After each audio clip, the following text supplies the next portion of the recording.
деген қазақ секілді ашылып шашылып отырайық, қадірменді ағайындар. Тойды әрмен қарай жалғастырып отырайық, көңілдерін жалғастырып отырайық. Мынау айтады ғой, тойдың қызық болуы ата-анаға байланысты дейді. Бірақ ол пікірмен өмірше келісе қоймаймын. Тойдың қызық болуы сізбен бізге байланысты. Келген қонақтардың көңіл күйіне байланысты, солай емес пе? Ендеше мынау қайтып келмейтін той, өмірде бір болатын той, жақсылап атқаруға бәрімізде атсалысып отырайық, қадірменді көпшілік. Ендеше біз қадірменді ағай, мен той төріне осы күйеу баланы шақыртқым келіп отыр. Пайғамбардың өзі күйеу баласын құрметтеген дейді. Сондықтан біз той төріне Бекзат күйеу баланы шақыртайық. Бекзат сен билеп шықшы, бүгін той сендердікі ғой. Көңіл күйді көтеріп шық.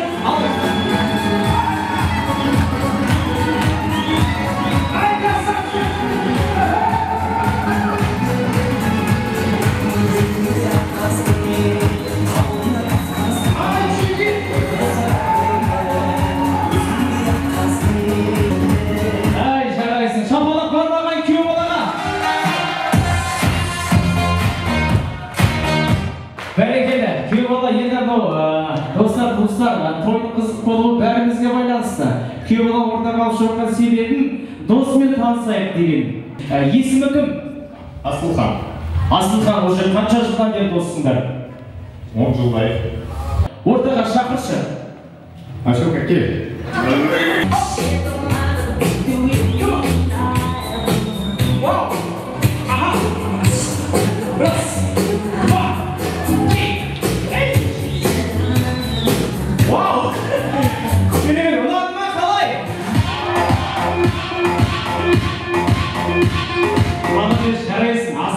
Азаматсың, тамаша сразу алып кетті, көрдіңіздер ма? Енді қыз жолдаспен таныссақ. Вау, ай десе ауызы бар, күн десе көзі бар. Бұл қыздың есімі кім екен? Диана. Диана. Ұнап қалды ма Диана?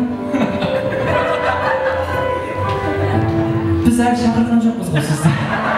Енді келіңіз. Дианаға шапаласын қояшы. Дианаға шапаласын. Сен маған қазір көмектесесің. Менің көмекшім боласың. Ана «Поле чудес» деген передача естеріңізде ма? Мұртты кісі, третий тройка игрокам принес к столу дегенде осындай әдемі қыз ортаға подарок алып шығады дейді. Естеріңізде ғой? Сен сол қыздардың рөлін сомдайсың, маған приз подарок алып келіп көрсетіп беріп отырасың. Келістік қой да тойда. Приз студио. Аха.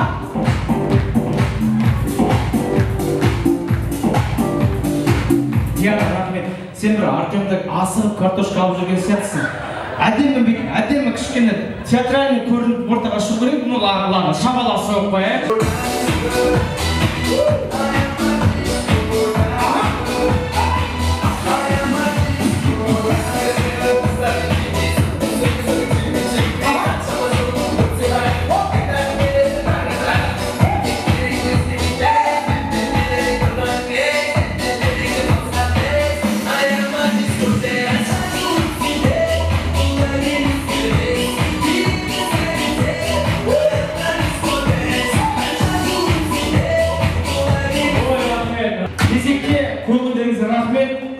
Мархабат, төрге жайғасуға рұқсат.